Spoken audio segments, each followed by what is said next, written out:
Mister Bottaccini e Mister Regondi insieme dopo Villorba Faventia. È finita 7-2. All'inizio probabilmente il Faventia ha cercato di tenere il passo di un Villorba sicuramente più rapido, più veloce, e in parte ci è riuscito. Dopo pian piano ha alzato bandiera bianca. Iniziamo da Mister Bottaccini. Innanzitutto i complimenti al Villorba, ha dimostrato di volere la qualificazione e di meritarla. In campo è stato superiore questa sera, quindi i complimenti più sinceri. Avevano un passo e un piglio sicuramente superiore e noi non siamo stati all'altezza della competizione. Come ho fatto i complimenti tante volte ai ragazzi per la prestazione, oggi abbiamo fatto troppi errori individuali e di conseguenza con una squadra forte come il Villorba li abbiamo pagati molto cari da subito. L'approccio era stato buono, ero contento di come siamo scesi in campo, ero contento dei primi minuti, poi abbiamo lasciato qualche sbavatura, a poco Villorba ha preso coraggio e di conseguenza ha meritato fino alla fine. Faventia che per la seconda volta in 2 anni esce dalla Coppa Italia ai 16esimi. Al di là delle assenze, che come dici tu sempre non sono un alibi, però oggi forse qualcuno ti è mancato. No, oggi abbiamo perso la partita noi in campo, dal mister ai giocatori, punto. Nessun problema sulle assenze, tant'è vero che i primi minuti, il primo approccio alla gara è stato buono, quindi assolutamente l'abbiamo perso noi in campo. Ecco, passiamo a Gigi Regondi, mister del Villorba, che esce vincitore da questo scontro. Mister Regondi, hai vinto contro il Faventia, è la seconda vittoria. L'anno scorso, ripetiamo, il Faventia aveva vinto 2 volte su 2, quest'anno con te in panchina hai vinto 2 volte tu sul Faventia.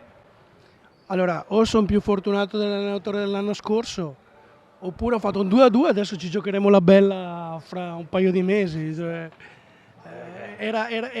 Siamo arrivati qui mica per la Coppa Italia, siamo arrivati qui per far 2-2 come partita e adesso ci giocheremo il 3-2 e vediamo chi sarà più bravo, più fortunato.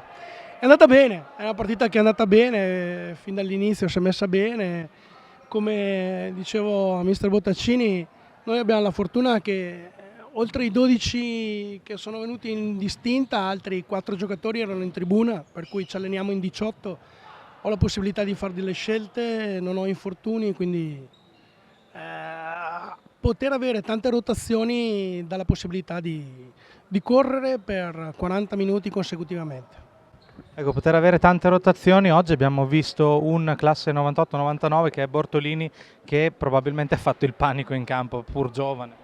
Ma Bortolini è da inizio campionato che io lo sto sponsorizzando, è un 99, è al 8° centro consecutivo, sta segnando continuamente, ma al di là del gol è entrato bene negli schemi, è entrato bene nella mentalità, ha pagato inizialmente il fisico, però adesso si sta facendo valere, è aiutato molto dai compagni perché anche in allenamento comunque nessuno gli regala nulla. E lui però ci sta mettendo tutto di più per crescere e sta facendo molto bene. Queste sono 2 squadre, Faventia e Villorba, che in questo momento sono appaiate in campionato. Fino a quanto durerà la caccia al Carrecchio? Parto prima da Bottaccini. No, non vale, questo non me l'aspettavo. Allora, prima di tutto vorrei sottolineare che se un giovane entra così bene in campo, oltre il suo atteggiamento c'è un lavoro dietro importante, perché è entrato nei meccanismi e quindi sia mister che i compagni hanno fatto un ottimo lavoro. In secondo, ha sicuramente uno scooter nascosto da qualche parte perché stasera aveva un passo disumano.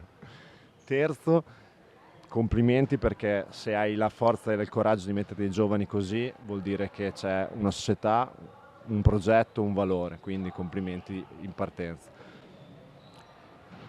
Io invece rispondo alla tua domanda e ti dico fino a quando arriverà. Allora, quando è che ci ritroviamo? Fra un mese e mezzo? Beh, io mi auguro che per un mese e mezzo rimanga così. Così sarà più bella la partita di ritorno, sarà coinvolgente, sarà sentita per tutti quanti e poi vincerà la squadra più in forma, la squadra migliore, la squadra che ha anche più fortuna a volte. Lasciamo andare i 2 mister, li lasciamo però con una stretta di mano.